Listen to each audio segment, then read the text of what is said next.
Pozdravljeni. Pred nami je prispevek pred kvalifikacijami velike nagrade Italije. Poglejmo si skupaj, kaj se je zanimivega zgodilo na prvem in drugem prostem treningu.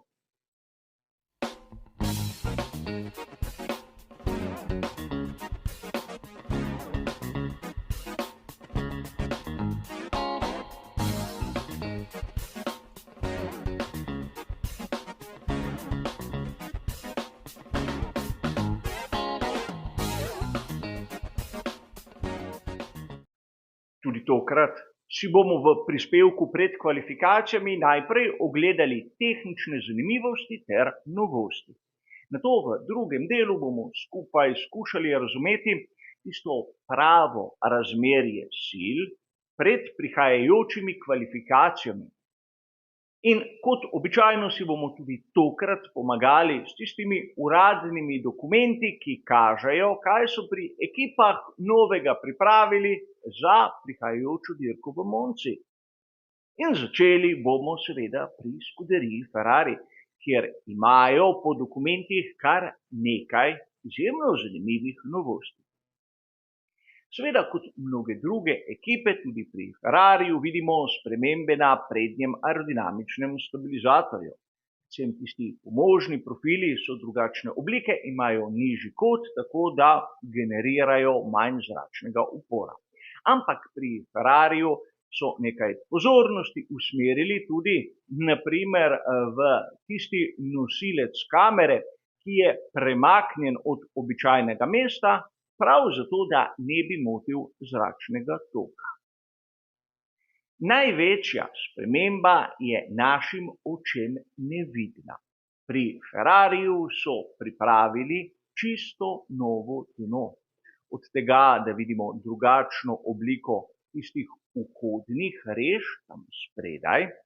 Seveda Venturijevih kanalov ne bomo videli na fotografijah, ampak pri Ferrariju so spremenili tudi difuzor.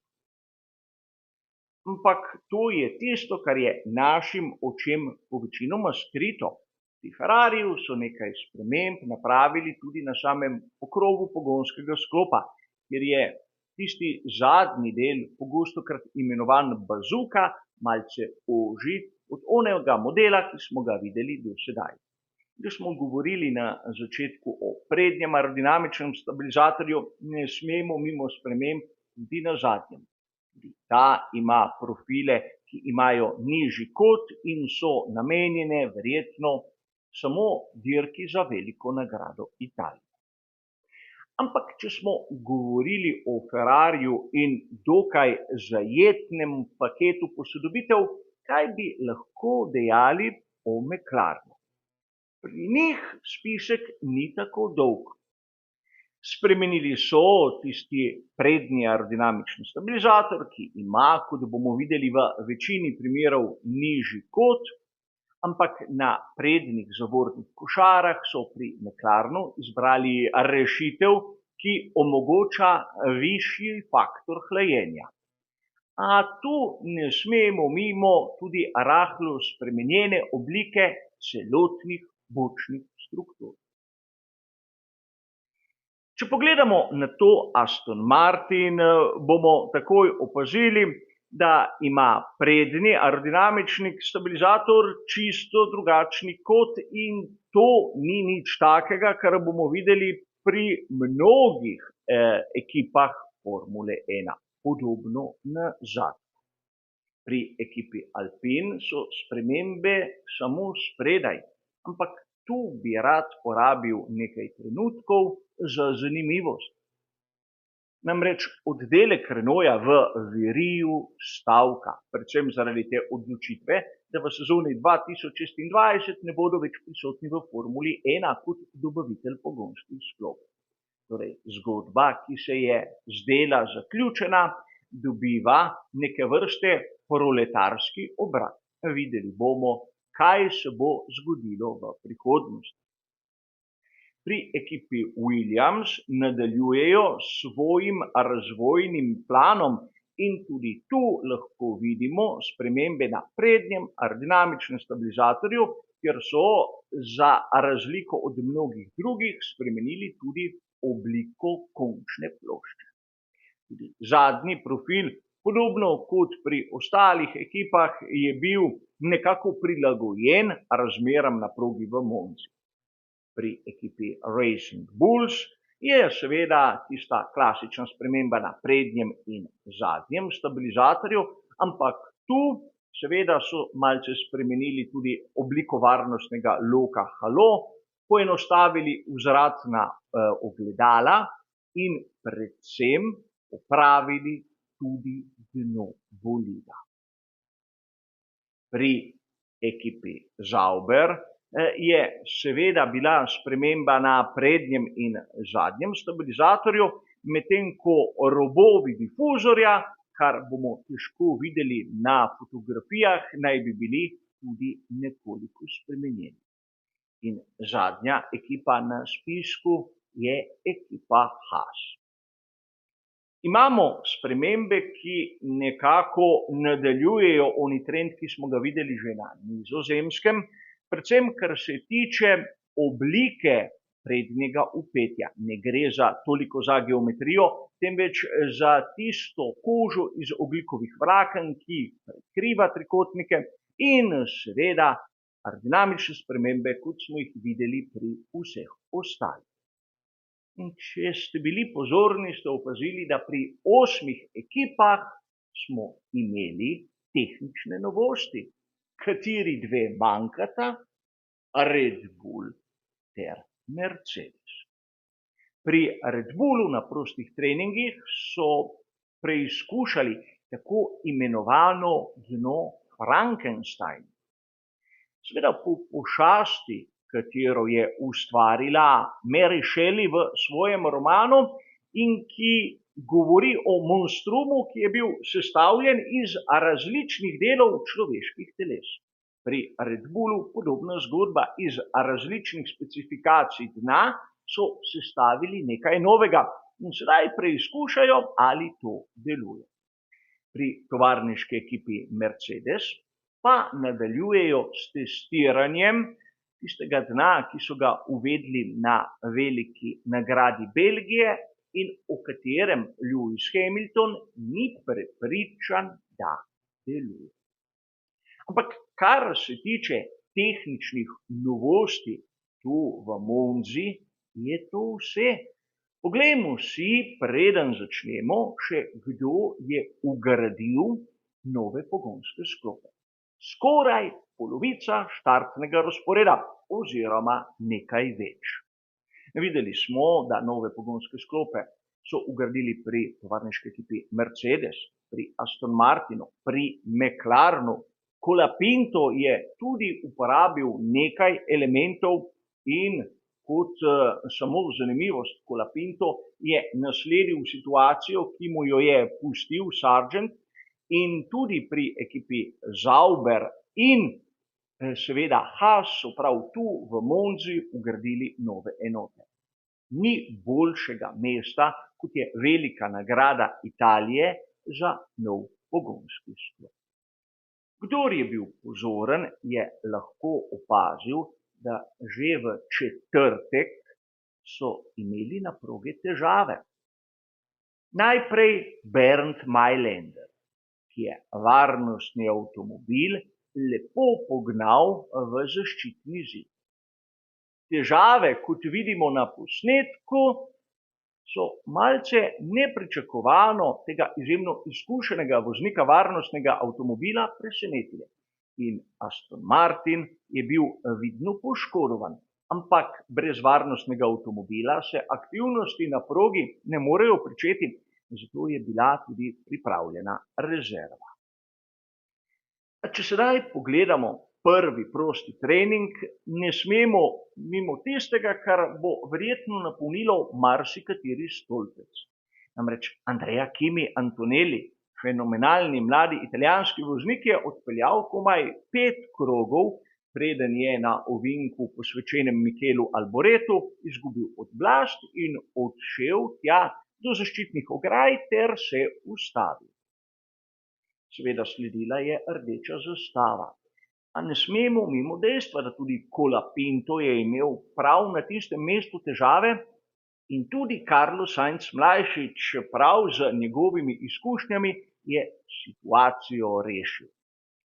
Torej, Antonelli je napravil začetniško napako, ampak razumeti moramo, da Antonelli začetnik je. Zato je prav, da čim prej napravi takšne napake in da se iz njih dobesedno nekaj nauči. Kaj je bil vzrok za to napako? Verjetno malenkost, previsoka vstopna hitrost, ampak o tem bodo verjetno bolj podrobno razpravljali pri tovarniški ekipi Mercedes. Antonelli je imel šasijo Georgea Russella in na njej je bilo montirano tisto novo dno specifikacije iz Belgije, ki Lewisu Hamiltonu ni všeč. Morda dokaz, da ta aerodinamična komponenta res ni tako dobra, kot nekateri upajo. A videli bomo, kaj se bo zgodilo v nadaljevanju, namreč pri Mercedesu so zagotovili, da imajo dovolj rezervnih delov obeh specifikacij. A vrnimo se še za trenutek k Andrej Kimiju Antonelliju. Namreč med prvim in drugim prostim treningom so bile kvalifikacije Formule 2. In če si marsikdo sedaj misli, da je Kimi malce precenjen, bi rad poudaril, da na kvalifikacijah je dosegel izjemno solidno 6. mesto.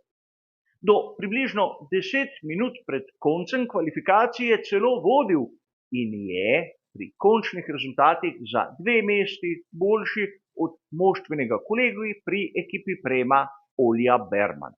Prav tistega Olija Bermana, ki ima že pogodbo za sezono 2025 pri ekipi Haas. Torej, Antonelli ima talent, le dozoreti mora, napraviti mora napake in se iz njih nekaj naučiti. Kako hitro se je pobral po šoku prvega prostega treninga, vsaj meni osebno kaže, da je iz pravega testa. A če sedaj pustimo tu pri strani in si za trenutek pogledamo, kaj se je zgodilo na prvem prostem treningu. Mnogi bi lahko dejali, da rezultati prvega prostega treninga niso pravi pokazatelj in res je tako, ampak videti Maxa Verstappena tam zgoraj s tako lahkotnostjo je lahko tudi pokazatelj, da Red Bull RB20 ni čez noč, kot nekateri pravijo, izgubil konkurenčnosti. Čas, ki ga je dosegel Max Verstappen, je približno za sekundo boljši od onega, ki so ga na prvem prostem treningu dosegli lani. Za njim Charles Leclerc, kar verjetno ni presenečenje, posebej na Monzi, posebej z vsemi izboljšavami, ki jih Ferrari ima, in komaj na 3. mestu Lando Norris. Tu je treba dodati nekaj zanimivega, da Oscar Piastri je dejal v prejšnjih dneh, da pravzaprav ne vidi potrebe, zakaj bi pomagal Lando Norrisu, kajti njegov zaostanek je takšen, da bo sam raje se boril za zmago. Toliko o kolegialni pomoči in o tistih frazah, ki smo jih slišali na Madžarskem. A res, prvi prosti trening ni pravi pokazatelj razmerja moči, potrebno se je ozreti na drugega. A priča smo bili tudi na drugem prostem treningu izjemno neobičajni situaciji. Pri Red Bullu niso bili sposobni napraviti prave simulacije kvalifikacij. Zato ne moremo reči, če Perez in predvsem Max Verstappen bosta tudi jutri tam v ozadju. Sam mislim, da vsaj kar se tiče Maxa Verstappena bo slika čisto drugačna. Ampak, če smo malce realni, bi lahko dejali, da oba McLarena sta v precej dobri formi in vidi se, da tudi ta interna konkurenca vzpodbuja Landa Norrisa. Zato bi ga lahko pričakovali tudi na kvalifikacijah tam spredaj. Ampak tudi oba Ferrarija sta presneto dobra. Paket posodobitev je seveda prišel na dan prav tu v Monzi. In tudi Mercedes, predvsem z Lewisom Hamiltonom, izgleda, da je našel pravo pot. Tisti paket, ki so ga imeli v Belgiji, res ni bil tako dober, kot so inženirji mislili. Ampak pravi pokazatelj bodo seveda kvalifikacije, kjer bo za Landa Norrisa najpomembnejše, da se bo znašel tam spredaj. Če bo za njim njegov moštveni kolega Oskar Piastri, še toliko boljše. V teh kritičnih trenutkih sezone mora Lando postaviti čim več nasprotnikov med sebe in seveda Maxa Verstappena. A to bo tema za prispevek Zadnji brifing. Za danes je pa to vse. Hvala za vašo pozornost in nasvidenje.